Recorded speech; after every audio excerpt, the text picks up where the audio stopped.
Hello green warriors, एक बार फिर से स्वागत है आप सबका। और एक बात मैं आपको बताना चाहता हूँ, इस वीडियो को ज़रूर से पूरा देखिएगा। ये सिंगल वीडियो होगा जिसे देखने के बाद आपको वेटलैंड में ना ही और कुछ पढ़ने की ज़रूरत है, ना ही और कुछ देखने की। हमने इसमें सब कुछ कवर किया है। बहुत ही कॉम्प्रिहेंसिव वीडियो है, पूरा देखिएगा इसे और आपको बहुत कुछ जानने को मिलेगा नया। तो पहले देख लीजिए क्या क्या बात करेंगे हम इसमें। हम क्या है वेटलैंड, उसके टाइप्स, सिग्निफिकेंस, हम मैप भी देखेंगे भारत में वो कहाँ कहाँ पर है, the map of India, pan India, list of Indian wetlands, the threats to wetlands, what is Ramsar convention, what is Ramsar sites, what is criteria for Ramsar sites, and also Ramsar sites in India, Montreux records, and we are covering everything here। तो यहाँ पर आपको सब कुछ मिलेगा इस single video में। साथ में हमने वेटलैंड का जो लॉ है या रूल है उसको भी यहाँ पर कवर किया है, the wetland rules and regulations in India. So you can make over here for further information on our channel, and free available quizzes and posts are available here। PhD job सारी जानकारियां हैं यहाँ पर। तो बिना time गवाए हम start करते हैं। We start from the introduction. Wetland is a distinct ecosystem and the main thing is it is flooded by water. वहां पे पानी की मौजूदगी रहती है, परमानेंट हो यानी हमेशा हो, और सीजनली, और it is seasonal wise like in the rainy season और in the monsoonal season where oxygen free processes prevail। so anaerobic processes यहाँ पर ज्यादा होंगे।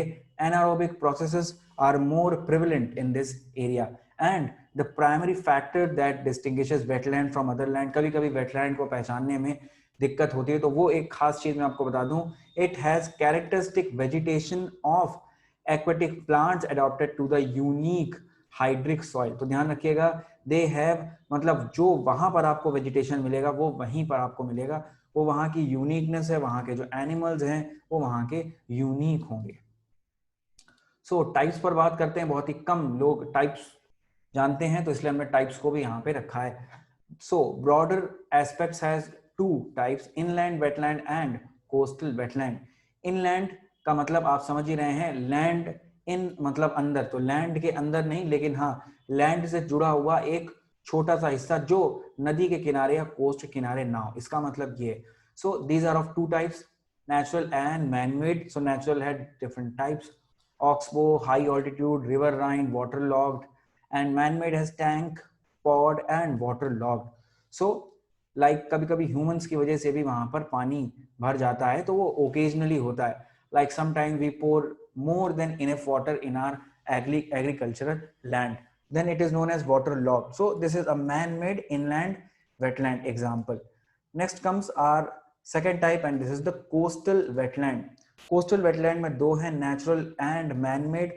natural has lagoon, creek, आपने इन सबका नाम सुना होगा, mangroves of West Bengal, coral reef of Australia, of our Andaman, and salt marsh। whereas in man-made these are salt pan and aquaculture ponds। so इन सबको ह्यूमंस खुद बनाते हैं, जबकि ये सब नेचुरल हैं। सो इनमें से कई का नाम आपने सुना होगा, you may be heard of some of the names, और जिनके नाम आपने नहीं सुने तो परेशान होने की जरूरत नहीं है, there is nothing to worry. So हम आगे चलते हैं। Moving forward we have the significance and wetland have dramatic uses in today's climate change globe. So what are, so we would see that water purification, पानी pure करता है, water storage stores water, processing of carbons। wetland are known as the biggest, one of the biggest carbon enrichers और carbon absorbers। ये बहुत important बात है। so they can be helpful in changing global climate and nutrients too। stabilization of shore lines, आपने देखा होगा coastal shore lines are decreasing day by day, वो पीछे बढ़ती जा रही हैं पीछे, तो इनको भी रेगुलेट करने का काम ये करते हैं, सपोर्ट करते हैं। They support characteristic plants, vegetation, floral faunal species, and very important role in tourism, cultural and spiritual wellbeing. So इसलिए वेटलैंड पर ध्यान देना बहुत ज्यादा जरूरी बन गया है। Next thing is very important, हमेशा एवरग्रीन क्वेश्चन फ्रॉम एनीवेयर, सब जगह पूछा जा रहा है, Ramsar site and convention. So Ramsar is a location or a city in Iran where a Ramsar convention on wetlands to signify wetlands, to protect wetlands, to February 1971 there was a signing of Ramsar convention and it was effective from 21st December 1975. So it has 171 parties currently. तो बहुत बड़ी organization है and it is working very good. So this was a Ramsar convention. So this Ramsar convention body actually signifies or actually promotes major sites which are very important to conversation. तो होता क्या है कि जिन species को ज्यादा बचाने की जरूरत है उनको यहाँ पर जो रामसार बॉडी है, the Ramsar body feels free to protect them and it designates them as Ramsar site, तो उनको वो रामसार साइट का दर्जा दे देती है. So what are the criteria, क्या कैसे भी इनको कर सकते हैं, तो ऐसा नहीं है. The main thing is they have several criteria. The first criteria is it should be representative, rare, uniqueness. The first thing is uniqueness. Second is it should have vulnerable, endangered or critically endangered species. The third is maintains ecological system and supports plant and animal. तो ये बहुत ज़्यादा important नहीं है.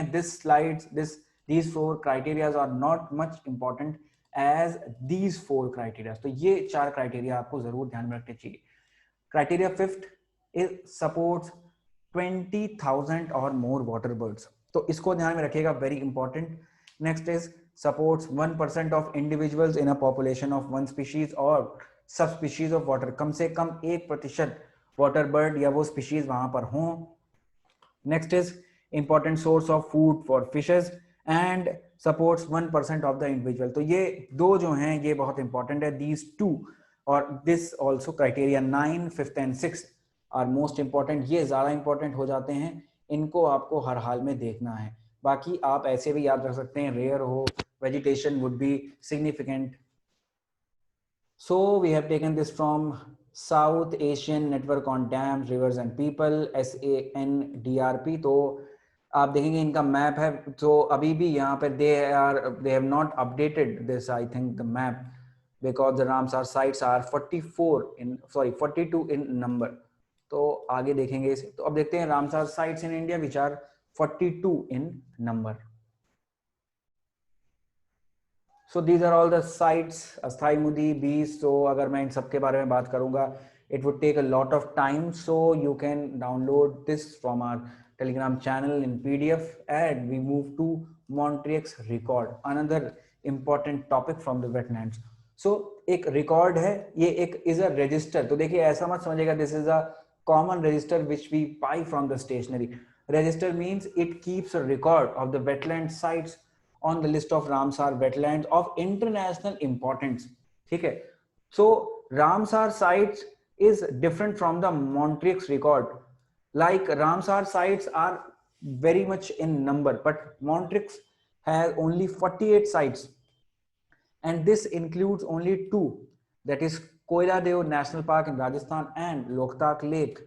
सो ये दोनों बहुत ज्यादा इंपॉर्टेंट हो जाती हैं. They have been asked from UPSC to state PCS exams. तो ये आपको दोनों ध्यान में रखना है. मॉन्ट्रियक्स में उन्हीं को रखा जाता है जो बहुत ही ज्यादा खराब स्थिति में हो, बहुत ही ज्यादा पॉल्यूशन हो, may be there could be an encroachment और इट्स लैंड टाइप और लैंड प्लानिंग कुछ है could have been changed by the government, या वहां के लोगों ने उसको बेकार कर दिया, और जो भी हो. तो तभी मॉन्ट्रियक्स में वो आता है जब वो खराब. मॉन्ट्रियक्स में आने का मतलब है एक तरह से सरकार की बेइज्जती. तो सरकार उस पर काम करती है. तो इसका सिर्फ एक मोटो कुछ ये है. Now newly added Ramsar site, this would be the very most important thing. इसके पेपर में आने के चांस मैं कहूंगा सबसे ज्यादा बन जाते हैं. So these are 5. Asan conservation reserve Uttarakhand, Kabartal wetland Begusarai Bihar, Lonar lake Maharashtra, Tsokar Leh Ladakh, you could have been in name, ये आपने सुना होगा जब इंडो चाइना स्टैंड ऑफ चला था वहां पर. Sur Sarovar is in Mathura Uttar Pradesh. So these are the date of designations. So all these have been designated in 2020. तो आपको ये डेट बहुत ज्यादा इंपॉर्टेंट नहीं है. आप देखें तो then the 3 of these are in July. Okay, so आप इजिली याद कर सकते हैं. The important thing is name with their states. Now the Ramsar Wetland Conservation Awards 2021 are calling for the nominations. The deadline is 31st May. अगर आप में से किसी को लगता है आप इस काबिल हैं, जैसा कि मैं तो खुद को नहीं समझता, तो आप यहाँ पे भेज सकते हैं अपने क्वेरीज को. So this is a map. Why are wetland important और इतना क्या हो रहा है? तो मैं एक एग्जांपल लूंगा. The Kanwar lake. This is the Kanwar lake and I would like to tell you that in this list also the cover lake, this is the cover lake or kavartal wetland, same name, नाम इनका same है. This is the, तो इसको यहाँ पे क्यों डाला गया है अब हम देखेंगे. The Kanwar lake is in very bad condition these days. You could see this is in drying condition and this is already a Ramsar site. Okay, तो अभी इसको रामसार साइट किया गया है. It has been designated in 2020 because it was underlying very bad conditions. तो आप समझ सकते हैं वेटलैंड को डेजिग्नेट करने से. And this is very important, Asia largest fresh water oxbow lake. तब आप सोचिए इसकी कितनी खराब हालत है. तो ये डेजिग्नेशन करने से थोड़ा सा सरकार इन पे ज्यादा ध्यान देती है. So these are the threats. Agricultural conversion, वहां पर खेती शुरू हो जाती है. एक्सेसिव सिल्टेशन, बहुत ज्यादा सिल्ट आने से जो वहां का वेटलैंड है वो खराब. क्लाइमेट चेंज की वजह से भी क्या हो रहा है, सूख रहे हैं. They are drying very rapidly, very fastly. And urbanization, plotting हो रहा है, houses are made और buildings are made. तो wetland को पाटा जा रहा है, या आप कह सकते हैं उन पर मिट्टी डाल के we pour sand on a wetland and we lay it plain कर देते हैं उसे, और फिर उस पर बिल्डिंग या कुछ भी आप बना सकते हैं. ग्राउंड वाटर डिप्लीशन भी बहुत बड़ा सोर्स है. अगर ग्राउंड वाटर डिप्लीशन होगा तो ऊपर वेटलैंड का जो वाटर है वो भी खराब हो जाएगा. या और भी बहुत सारे रीजन है. It could be effluents, pouring effluents, industrial effluents और इंडस्ट्रियल वेस्ट, वो भी सब यहाँ पर हम ले लेंगे. Now wetland rules 2017, these are the newest. इसके पहले आया था 2010 wetland rules. And what is important and what are the shortfalls, हम बिल्कुल काम की बात करेंगे यहाँ पर. द स्टेट और यूनियन टेरिटरी वेटलैंड अथॉरिटी जो है अब वो प्रिपेयर करेंगी वेटलैंड्स के नाम को. और जो CWRA है, यानी कि जो वेटलैंड रेगुलेटरी अथॉरिटी बॉडी थी, अब वो खत्म हो गई, या वो हट गई है, उसकी जगह क्या आ गई है, it has been replaced by national wetland committee. लेकिन इसका एक ही रोल है, एडवाइजरी रोल का. और अगर शॉर्टफॉल की बात करें in comparison to 2010 rule, the shortfalls are this is not much comprehensive in comparison to 2010. The definition of wetlands was very much comprehensive in 2010. वहां पर जो wetland की definition थी उसमें river channels, paddy fields, अभी मैंने आपको बताया waterlogged, it is the waterlogged, it is a man-made type wetland. but लेकिन इस बार इस definition में से हटा दिया गया. human made जो water bodies है उनको भी, tanks को भी हटा दिया है. तो इससे क्या होगा, ये जो जगहें हैं ये out of the protection box चली जाएंगी और इन पे खतरा, थ्रेट मंडराने लग जाएगा. तो ये अच्छी चीज नहीं है, मैं कहूंगा थोड़ा सा इंक्लूड करना चाहिए था इन्हें, ताकि जो कंजर्वेशन प्रोसेस है वो अच्छा चले.